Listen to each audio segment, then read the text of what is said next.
America ने Venezuela के शीर्ष नेता को हिरासत में लिया। पहले तो लोगों को लगा यह कोई अफवाह है, लेकिन कुछ ही मिनटों में व्हाइट हाउस का आधिकारिक बयान आ गया। कहा गया कि यह कार्रवाई अंतर्राष्ट्रीय कानून और सुरक्षा कारणों से की गई है।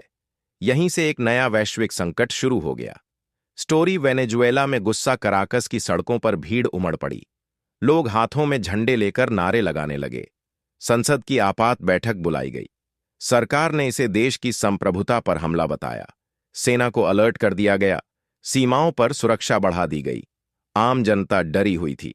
उन्हें लगने लगा कि उनका देश अब किसी बड़े खेल का मैदान बन गया है। स्टोरी अमेरिका का जवाब। वॉशिंगटन ने साफ कहा, यह कदम लोकतंत्र और मानवाधिकार की रक्षा के लिए उठाया गया है। अमेरिका के करीबी सहयोगी ब्रिटेन और कनाडा ने समर्थन दिया। उन्होंने कहा कि अंतर्राष्ट्रीय नियमों का पालन होना चाहिए, लेकिन यूरोप में मतभेद दिखे। जर्मनी और फ्रांस ने कहा कि बल के बजाय बातचीत जरूरी है। स्टोरी रूस की नाराजगी। मॉस्को ने तीखी प्रतिक्रिया दी। रूस ने कहा, अगर आज वेनेजुएला के साथ ऐसा हो सकता है तो कल किसी और के साथ भी। रूस ने कैरेबियन क्षेत्र में सैन्य अभ्यास शुरू कर दिए। यह एक साफ संदेश था कि वह पीछे हटने वाला नहीं है। दुनिया ने महसूस किया कि मामला अब सिर्फ अमेरिका और वेनेजुएला का नहीं रहा। स्टोरी चीन की रणनीति। चीन ने शांति की अपील की, लेकिन उसके शब्दों में सख्ती थी। वेनेजुएला में चीन का बड़ा निवेश था, तेल, इंफ्रास्ट्रक्चर और व्यापार। बीजिंग ने संयुक्त राष्ट्र में आपात बैठक की मांग की। चीन का मकसद साफ था, युद्ध नहीं लेकिन दबाव। स्टोरी, क्या तीसरा विश्व युद्ध होगा? सोशल मीडिया पर डर फैल गया।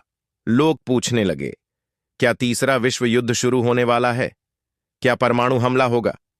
असलियत यह थी कि कोई भी देश सीधे युद्ध नहीं चाहता था।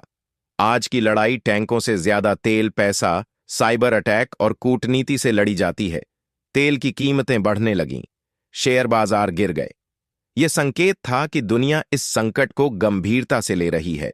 स्टोरी कौन किसके साथ खड़ा हुआ? धीरे धीरे दुनिया 3 हिस्सों में बंटती दिखी।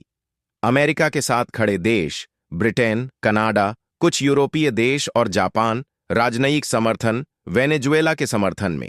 रूस, चीन, ईरान, क्यूबा और कुछ लैटिन अमेरिकी देश बीच का रास्ता अपनाने वाले।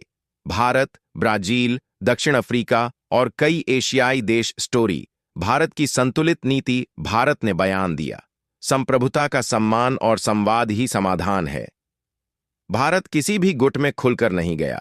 उसका मानना था कि युद्ध से किसी का भला नहीं होगा। नई दिल्ली ने संयुक्त राष्ट्र के जरिए बातचीत का समर्थन किया।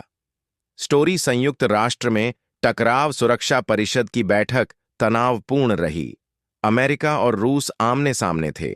चीन बीच का रास्ता निकालने की कोशिश कर रहा था। महासचिव ने चेतावनी दी, अगर बातचीत असफल हुई तो इसके परिणाम पूरी दुनिया भुगतेगी। फिर वैश्विक ताकतों के बीच फंसता दिखा। पहला झटका, वेनेजुएला में उबाल कराकस की सड़कों पर हजारों लोग उतर आए। सरकारी इमारतों के बाहर प्रदर्शन शुरू हो गए। संसद ने इसे संप्रभुता पर सीधा हमला बताया। सरकार समर्थकों का कहना था कि यह अमेरिका की पुरानी हस्तक्षेप नीति का हिस्सा है, जबकि विपक्ष इसे वेनेजुएला की आंतरिक राजनीति से जोड़कर देख रहा था। देश में आपात स्थिति जैसे हालात बन गए। सेना अलर्ट पर आ गई और सीमाओं पर निगरानी बढ़ा दी गई।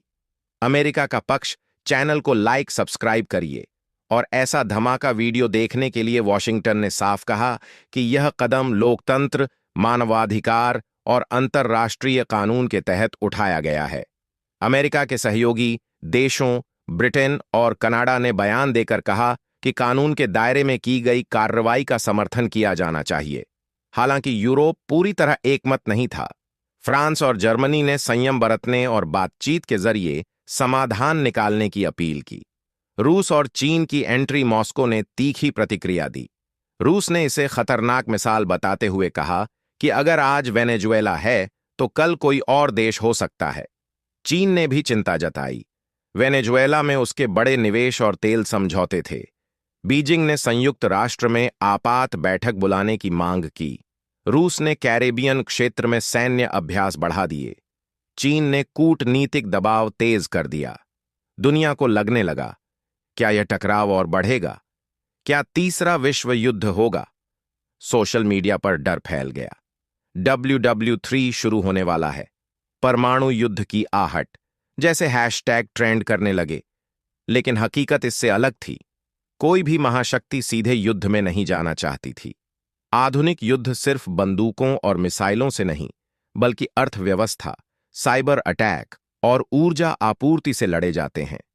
तेल की कीमतें बढ़ने लगीं। वैश्विक शेयर बाजारों में गिरावट आई। यही संकेत था कि दुनिया इस संकट को हल्के में नहीं ले रही। कौन किसके साथ खड़ा हुआ? अगर संकट बढ़ता तो संभावित स्थिति कुछ ऐसी होती। अमेरिका के साथ ब्रिटेन, कनाडा, कुछ यूरोपीय देश और जापान राजनयिक समर्थन, वेनेजुएला के साथ रूस, चीन, ईरान, क्यूबा और कुछ लैटिन अमेरिकी देश तटस्थ भूमिका, भारत, ब्राजील, दक्षिण अफ्रीका और कई एशियाई देश। भारत ने साफ कहा कि संप्रभुता और संवाद ही समाधान है। नई दिल्ली ने किसी एक पक्ष का खुला समर्थन नहीं किया। संयुक्त राष्ट्र की कोशिश, संयुक्त राष्ट्र सुरक्षा परिषद में बहस तीखी थी। अमेरिका और रूस आमने सामने थे। चीन संतुलन बनाने की कोशिश कर रहा था। महासचिव ने चेतावनी दी, अगर कूटनीति असफल हुई तो इसके परिणाम पूरी दुनिया भुगतेगी। यही वह मोड़ था जहां पर्दे के पीछे बातचीत शुरू हुई। अंतिम मोड़ और नतीजा, कुछ दिनों की तनावपूर्ण शांति के बाद एक समझौता